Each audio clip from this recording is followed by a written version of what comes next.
आज इस घर में खुशी की पहली रात थी। नई नवेली दुल्हन खुशी शर्माई सी सुबह 5 बजे ही उठकर तैयार होकर कमरे से बाहर निकली तो सामने ही सासू माँ दिख गई। खुशी उन्हें देखते ही झुककर पैर छूकर खड़ी हो गई और पूछा, माँ जी जो नाश्ते में बना है बता दें, मैं बना देती हूँ। तब खुशी की सास बोली, अरे नहीं बहू, आज तेरा इस घर में पहला दिन है और इतनी सुबह सुबह क्यों जाग गई। बहू, वो तो हमारा ज़माना था जब सास से पहले बहुओं को जागने का रिवाज था। कल से आराम से जगना। जैसे मेरे लिए मेरी बेटी है वैसे तू मेरी।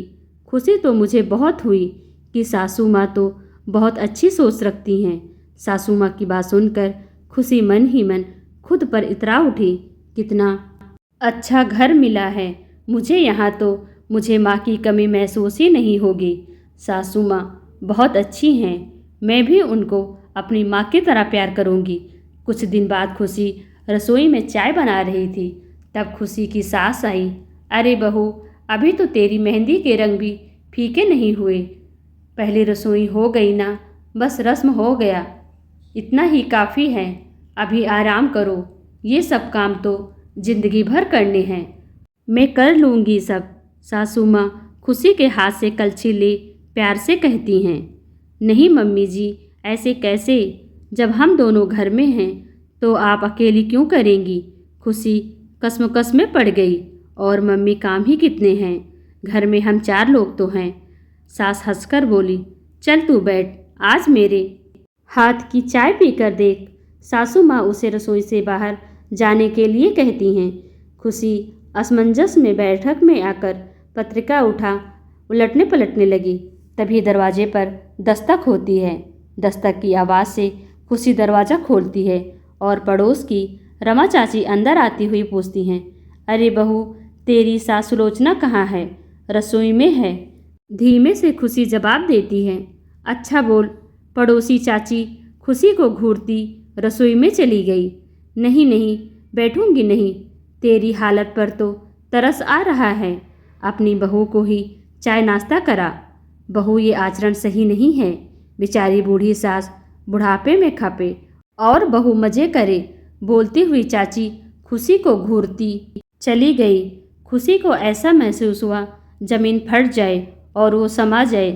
तब सास आ गई और बोली, छोड़ बहू, आग लगाने की तो इसकी पुरानी आदत है, मैं चाय लेकर आती हूँ।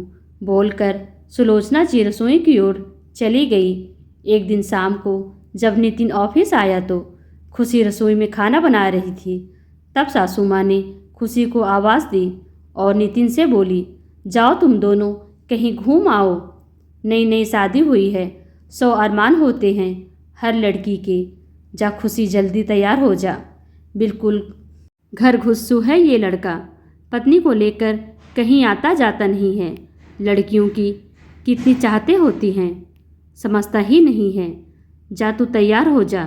सासू माँ खुश होकर कहती हैं, लेकिन मम्मी जी, घर के सारे काम पड़े हैं और हमारी सहायिका सबों को आपने आज ही छुट्टी दे रखी है। आपकी किट्टी भी है, ऐसे में कैसे।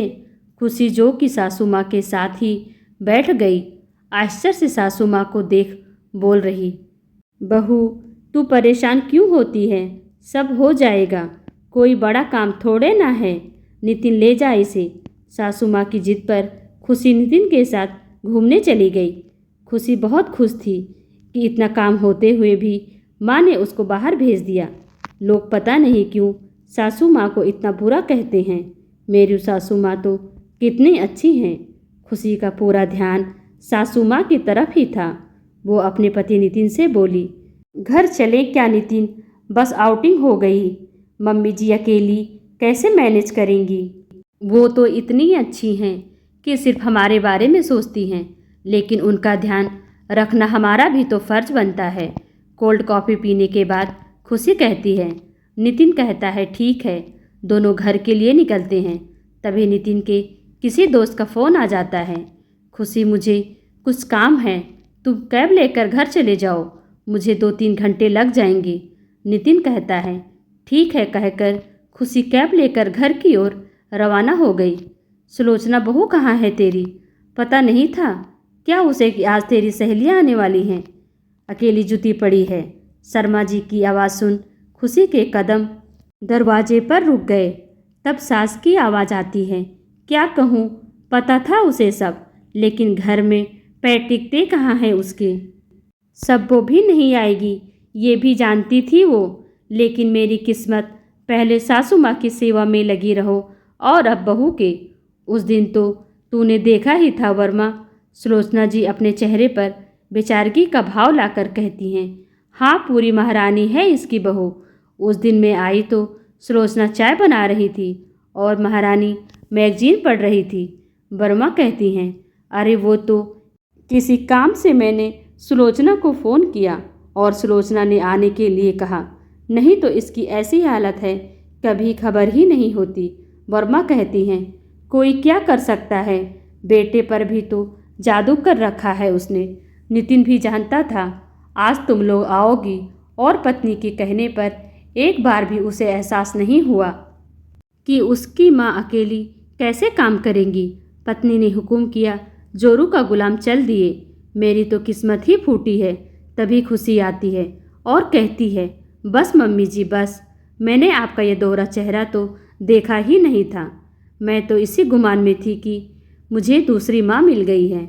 मैं तो सोचती थी सास तो इतनी अच्छी होती है, फिर क्यों लोग सास को बदनाम करते हैं।